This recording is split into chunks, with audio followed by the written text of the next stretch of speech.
हे बघा, हे जे काचेची मणी असतात ना, हे वायर म्हणजे मशीनचा वर्क असतो, तर वायर मध्ये केलेला असतो। पण ही वायर जर का आपण हातात व्यवस्थित घेतली तर मग मी याच्याने अशा पद्धतीने बघू शकता तुम्ही। रामकृष्ण रे मैत्रिणींनो, स्वागत आहे आपल्या सर्वांचे। तर हे पहा, आजच्या ह्या व्हिडिओत मी तुम्हाला ब्लाउजची संपूर्ण स्टिचिंग दाखवणार आहे, फिटिंग दाखवणार आहे।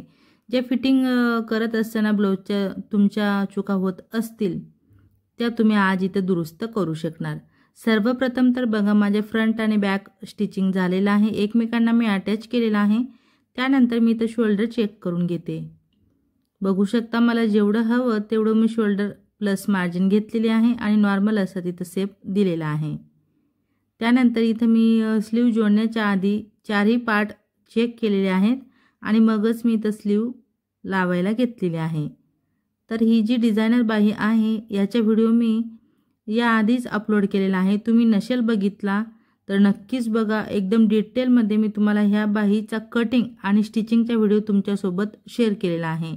तर ही जी बाही आहे ती मला खूपच रिस्की गेलेली आहे, बनवायला थोडी हार्ड गेली, कारण बघा याला कटवर्क टाईप डिझाईन करायची होती आणि ब्लाऊजमध्ये वेगळं आपलं स्लीवचा जो आहे ती बॉर्डर देखील आलेली आहे। तर मग स्लीवची बॉर्डर आणि बॅक पार्टची खालची बॉर्डर हे दोन्ही बॉर्डरचा मी कुठं आणि कसा वापर करते हे मी तुम्हाला व्हिडिओत पुढे दाखवणार आहे। तर ह्याच ब्लाऊजमध्ये आपण कमरचा जो बेल्ट असतो कमरेला लावायचा, तो कमर बेल्ट देखील मी बनवलेला आहे, तर तो देखील मी तुम्हाला पुढे दाखवणार आहे।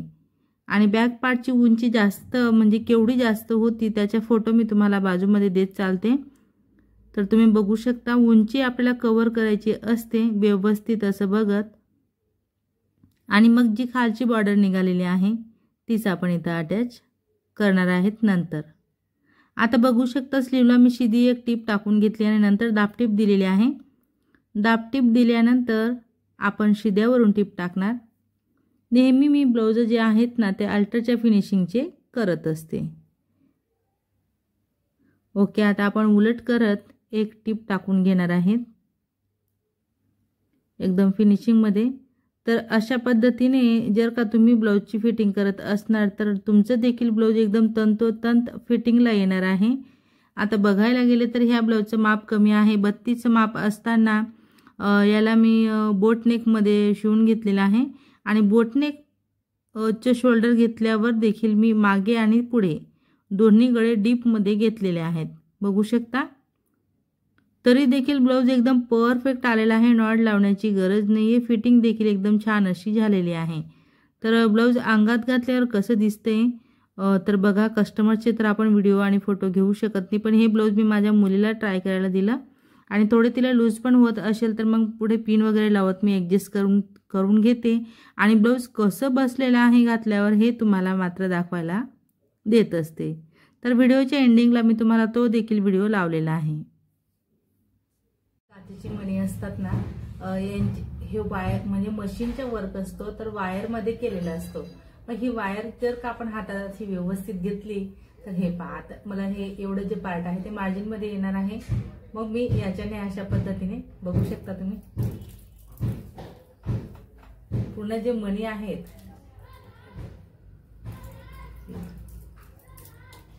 पूर्ण मणी खाली पडले। आता हे जे काही स्टोन आहेत हे चिपकवलेले स्टोन आपण काढणार आणि मग आपण इथं फिटिंगला सुरुवात करणार आहे। आपल्याला फक्त कटरने थोडंसं एक कट लावायचा असतो वायरला, तेवढ्यात आपले मणी बरोबर निघतात। आणि हे मणी काढणं खूप गरजेचे आहे, नाहीतर काय होतं, दाब खाली बघा, एकतर आपलं सुईचं टोक देखील खराब होत असतं आणि जे काच असतात काचेच्या मणीचे ते काच पूर्ण दाब खाली बसून पूर्ण असा कचकच चुरा होऊन जातो त्यांचा, आणि मग आपला दाब जो आहे किंवा आपले हे जे दाते आहेत हे देखील खराब होतात आणि सुई देखील खराब होते आणि शिवत असताना वेगळाच असा विचित्र आवाज येतो। तर हे मणी काढून घेणं खूप गरजेचे आहे। ठीक आहे, तर मी एवढे मोठे सर्व जे मणी होते मला शिलाईमध्ये येणारे ते मी काढून घेतले। मणी आहेत काचेचे, हे चांगले फिनिशिंग वाले मणी आहेत, हे आणून दिले होते, तर मला हे खूपच रिस्की गेलेलं आहे। आता दोन्ही स्लीव लावून झाल्यानंतर मी इथंच मोजून घेते माझ्या मशीनवरती कंबर कितीचा आहे आणि एक्स्ट्रा किती पार्ट आलेला आहे।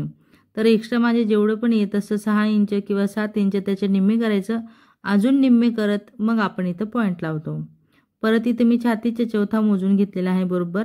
आणि खाली तर मग आता आपली स्लीव डिझाईनची आहे तर आपण सरळच अशी टिप घेतलेली आहे, कारण अम्ब्रेला स्लीव टाईप आपली ही कटवर्कची स्लीव आहे, तर इथं दंड घ्यायचं आपल्याला कामच नाही आहे। तर एक फिटिंगची टिप टाकून झाल्यानंतर त्याच्या शेजारी मी पाव इंचावरून 2-3 टिप असे टाकून घेते। तर माझ्या ज्या फिटिंगच्या टिप आहेत त्या एकदम सरळ अशा आलेल्या आहेत। त्या का तर मी बघा ठिकठिकाणी मोजून घेतलेला आहे आणि ब्लाऊज देखील मग अशामुळे व्यवस्थित असं फिटिंगला बसत असतं जेव्हा तुम्ही अशी काळजी घेत असणार तेव्हा। तर बघा एकदम परफेक्ट माझं म्हणजे कस्टमरचं जेवढं कमरेचं माप आहे तेवढंच मला इथं तयार मिळालेलं आहे। तर फायनली ब्लाऊजची संपूर्ण फिटिंग आपली इथं झालेली आहे। शोल्डरचे जॉईंट ज्या बाजूला फोल्ड झालेले आहेत तिकडेच आपण त्यांना टिप देऊन देतोय। ओके, अशा पद्धतीने बघू शकता खूप सुंदर असा लुक आपल्या ह्या ब्लाऊजला इथं मिळालेला आहे। तर आता बघा गड्यावर जे गोल गोल काचेच्या मणींचा वर्क आहे तसाच खाली पाठीमागे देखील आलेला होता, पण उंची कमी असल्यामुळे आपल्याला तो कट करून बाहेर काढावा लागला। मात्र तो आता आपल्याला इथं डिझाईन आपली अपूर्ण वाटते, तर तो जो काही वर्क आहे ना तो मी लावून घेणार, पण तो मी कसा लावणार आहे ते दाखवते तुम्हाला, कारण हे काचेचे मणी म्हटल्यावर दाबमध्ये थोडे रिस्कीच आहेत आपल्याला स्टिचिंग करायला। तर हे पा, ही जी काही लांब पट्टी आहे ही पाठीची आहे, पण मी त्यामध्ये कमर बेल्ट बनवेल।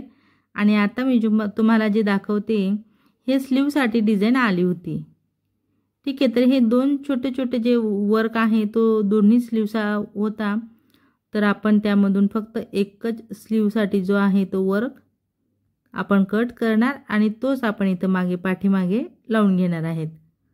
तयार झालेल्या ब्लाऊजला मी वरून ही जी काही पट्टी आहे ते आता फिनिशिंगमध्ये तयार करते। तर फिनिशिंगमध्ये तयार करत असताना याला आपल्याला काय करायचं आहे, जेवढा वर्क आहे तेवढीच पट्टी आपण कशी बनवणार तर ते तुम्ही इथं प्रत्यक्ष बघू शकता। थोडा कापड आजूबाजूला एक्स्ट्राचा राहू दिलेला आहे आणि त्याला फोल्ड करत बरोबर माझ्या दाब व्यवस्थित असा मणींना लावूनच मी ठेवलेला आहे आणि एकदम सरळ अशी मी टिप इथं टाकून घेतलेली आहे।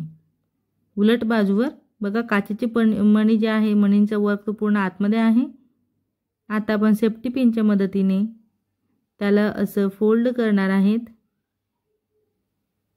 व्यवस्थित। आता बघा काचेच्या मणींचे वर्क असल्यामुळे थोडं हार्ड आपल्याला जातं हे पलटवून घेण्यासाठी। जर का सिंपल आपला कापड राहिला असता तर फटाफट आपली ही पट्टी पलटून झाली असती, पण आपल्याला इथं अलगद हाताने काम करायचं आहे। कापड देखील आपला खूप नाजूक आहे, तर खूप सांभाळून असं आपल्याला हे पलटून घ्यायचं आहे।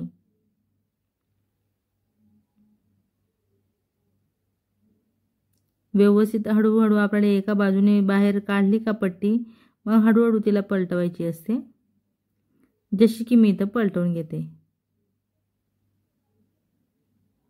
बघू शकता, वाव एकदम छान अशी प्रॉपर जशी आपल्याला पट्टी हवी होती तयार तशीच आपण इथं करून घेतलेली आहे। आता मी इथं सेफ्टी पिन काढत ब्लाऊज घेते आणि ब्लाऊजच्या बॅक पार्टवरती आपण ही पट्टी लावून चेक करणार की किती आपल्याला पट्टी लागणार आहे, तेवढीच आपण इथं कट करणार आणि मग त्याला अटॅच करणार। आता इथं बघा ही जी काही पट्टी आहे ही पूर्ण बॅक पार्टवरती अटॅच करण्याची अजून एक पद्धत मी तुम्हाला सांगते। जेवढा माझा प्लेन कापड आहे ना पट्टीला थोडासा 1-1 इंच आलेला आहे, तेवढ्यावरच मी इथं टिप टाकणार आहे।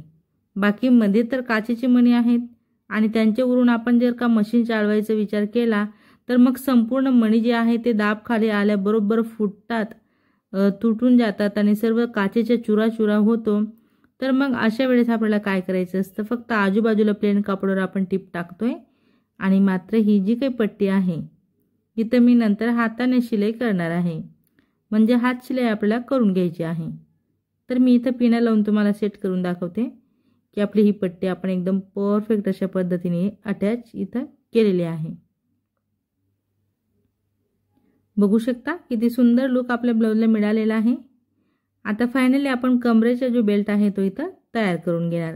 तर हा जो काही आपला पाठीमागचा एक्स्ट्राचा कापड उरलेला होता आणि हीच बॉर्डर आपल्या पाठीमागे येणार होती, तर त्या जागेवर मी आता स्लीवची बॉर्डर लावलेली आहे आणि हो, अजून एक स्लीवची जी एक बॉर्डर शिल्लक आहे त्यामध्ये आपण हेअर बेल्ट देखील बनवू शकतो। खूप छान अशी आयडिया मी तुम्हाला आजच्या ह्या व्हिडिओत इथं देते। तर कमरेच्या बेल्टसाठी मी जो माझा कॉलर रोल आहे तो घेतलेला आहे आणि कंबर जसे की आपल्या कस्टमरचे 26 आहे, तर मग आपण 24 इंच हा जो आहे तो रोल कट केलेला आहे 24 इंचाचा, कारण आपण याला दोरी लावणार आहेत आणि दोरीने आपल्याला हवं तसं आपण बांधू शकतो। कमी जास्त साईजच्या कस्टमरला देखील हा बेल्ट येऊ शकतो। तर मी कमरेचे बेल्ट आहे म्हणून थोडा कडकपणे यायला हवा म्हणूनच मी हा कॉलरचा रोल इथं वापरमध्ये घेतलेला आहे। तर हा जो काही आहे तो कमरेचा बेल्ट बनवायला देखील थोडा रिस्की आहे, कारण याला पण काचेच्या मणींचं वर्क आहे संपूर्ण गोलमध्ये। तर मी थोडा एक्स्ट्राचा जो काही प्लेन कापड होता त्या प्लेन कापडवरती आपण हा जो आहे तो कॉलरचा रोल मी अटॅच केला आणि आजूबाजूला याला देखील प्लेन असा कापड आलेला आहे। तर अशा पद्धतीने मी एकदम छान असा फिनिशिंगमध्ये हा कमरेचा बेल्ट तयार केला। तर बघू शकता फायनली आपला संपूर्ण ब्लाउज एकदम मस्त असं रेडी झालेला आहे। ब्लाउजचे स्लीव देखील छान आलेले आहेत। छोटासा एक व्हिडिओ मी तुम्हाला साईडला दिलेला आहे, बघू शकता। ओके, अशा पद्धतीने आपले हे ब्लाउजचं बॅक पार्ट आहे आणि हा आहे आपला कमरेचा बेल्ट जो की मी तयार करून घेतलेला आहे। त्याला दोरी देखील लावली आणि छोटे छोटे लटकन देखील मी त्याला केलेले आहेत। तर कमरेच्या बेल्टमध्ये जी दोरी लावलेली आहे ते आपण एका बाजूला अर्धा मीटर आणि एका बाजूला अर्धा मीटर लावून घेतलेले आहे। हे असं आपलं कमरेच्या बेल्टचं माप असतं। तर मग मैत्रिणींनो, आजचा हा व्हिडिओ तुम्ही माझा पूर्ण शेवटपर्यंत बघितला त्याबद्दल तुमचे सर्वांचे खूप खूप धन्यवाद। असेच माझे व्हिडिओ बघत चला व मला सपोर्ट करा। व्हिडिओ आवडला असेल, थोडा जरी फायदेशीर वाटला असेल तर व्हिडिओला मात्र नक्कीच लाईक करा, शेअर करा, कमेंट करा। चॅनलवर नवीन असणार, पहिल्यांदाच माझा व्हिडिओ बघत असणार तर चॅनलला नक्की सबस्क्राइब करा। सोबत बेल आयकॉन क्लिक करून ऑल सेट करा रोजचे असे छान छान व नवनवीन व्हिडिओ पाहण्यासाठी। चला तर मग भेटूया आपण पुढच्या एक छान अशा व्हिडिओत आणि नवीन डिझाईन सोबत। धन्यवाद।